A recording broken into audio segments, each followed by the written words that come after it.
Hi, it's Tracy. So we got to Argentina about 3 hours ago. Tip number one I found was we got in the immigration line after we deplaned. And a gentleman, very nice, was like, "Oh, come here, come here." The line was very long, and we had missed a sign saying that strollers received priority. So we were able to zip right through. We showed them our passports. They needed our Airbnb information, where we were staying, but she did not ask for our return flights, which is bizarre because all the research I did said you need to have a return flight, and it turns out she didn't care at all. So anyhow, our plane arrived at like 8 a.m. Check-in at the Airbnb isn't until 12:30. And that's with early check-in. It was supposed to be 3, but the lady was really nice and letting us check in early. So after we got through immigration, there were like taxis hounding us. And so we asked how much one would be from the Buenos Aires airport, EZE, to San Telmo, where we're staying. And it was $45. And I said, well, we don't have car seats for the kids. We planned on taking buses. And they said, oh, we've got 2 car seats.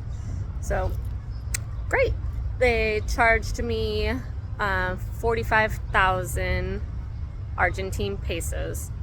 So I'll have to wait and see what my credit card does with that. I'm not quite sure. The exchange rate should be similar to $45 USD.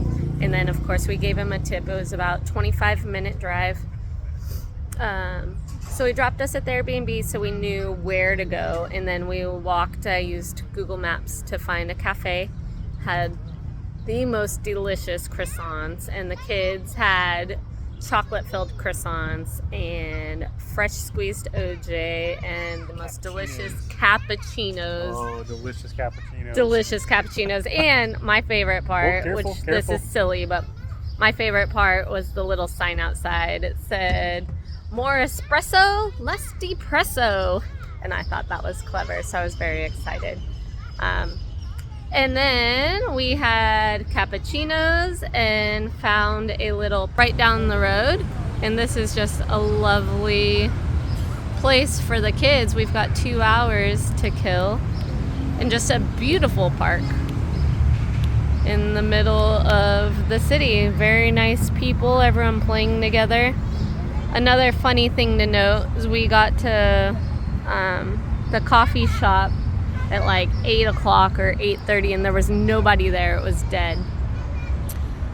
And as soon as we left, let's see, now it's 10:42, so we must have left around 10.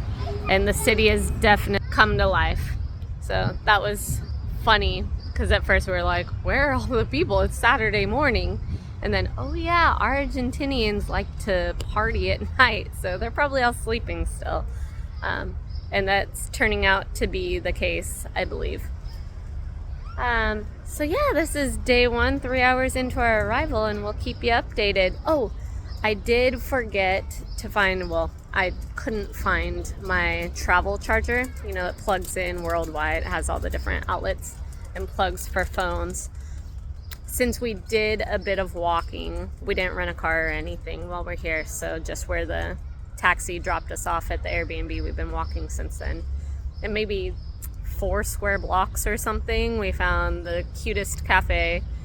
Oh, and by the way, it was 2 cappuccinos, fresh squeezed OJ, 2 croissants, 2 chocolate-filled croissants, a lemon loaf, and I forget this ball thing that was just amazingly delicious. I think filled with cheese, bicho or something like that, for $32 US. So good.